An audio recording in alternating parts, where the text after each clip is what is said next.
Hello there, welcome back to Brilliant Minds. Today we're going to talk about Brad Pitt, the boy who became one of the most famous actors on the planet.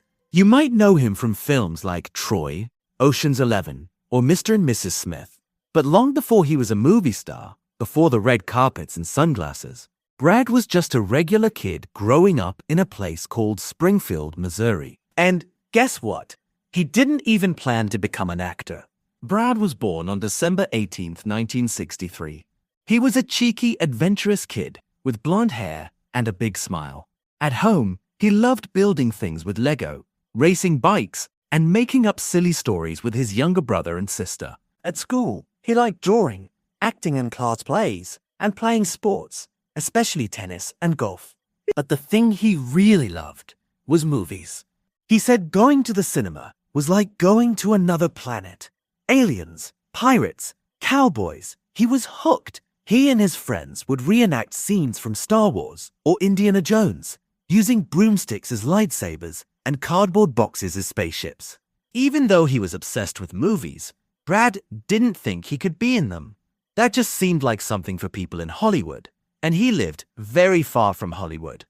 So, after school, he studied journalism and advertising at university.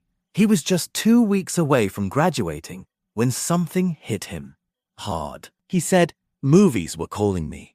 So, with just $325 in his pocket, Brad packed up his things, told his parents he was going to give acting a go, and drove to Los Angeles in an old car he called Runaround Sue. At first, things were tough. He didn't have a famous family.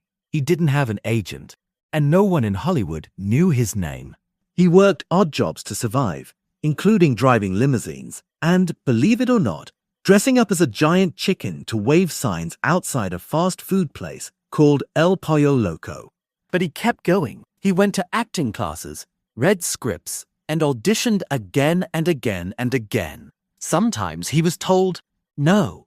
Sometimes he didn't even hear back at all. But Brad had something powerful: persistence. He said, you don't just get the role, you earn it by showing up. And one day, his big moment came. He got a small part in a movie called Thelma and Louise. It was just a few scenes, but his performance stood out. Suddenly, casting directors were paying attention. From there, he starred in all sorts of movies, from dramatic ones like Seven and Fight Club, to fun ones like Ocean's 11, and even serious roles that earned him Oscars, like in 12 Years a Slave. But being famous didn't mean life was easy. Brad had ups and downs. He made mistakes. He even admitted to getting things wrong, like choosing bad movie roles or letting fame affect his relationships. But he learned from every stumble.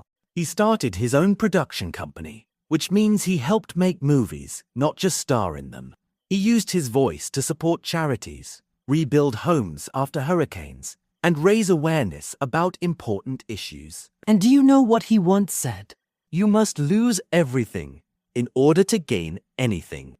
What he meant was, sometimes the toughest times help you grow the most. And that's something we can all learn from. Oh, and here's a fun fact. Brad Pitt can juggle properly. He once juggled apples on a talk show and nailed it. He's also a big fan of architecture. He loves drawing buildings, visiting famous houses, and even helped design some eco-friendly homes for families in need. As of today, Brad Pitt is still acting, still producing, and still following his passions, whether that's film, design, or riding his motorbike across the countryside. And yes, he's still just as curious as he was when he was a boy in Springfield. So, what can we learn from Brad Pitt? That even the biggest stars started small. That it's okay to take a risk, try something new, and even dress like a chicken if it helps you chase your dream. Just keep showing up. Keep learning. Keep going. Thanks for listening. We'll see you again soon for another amazing story.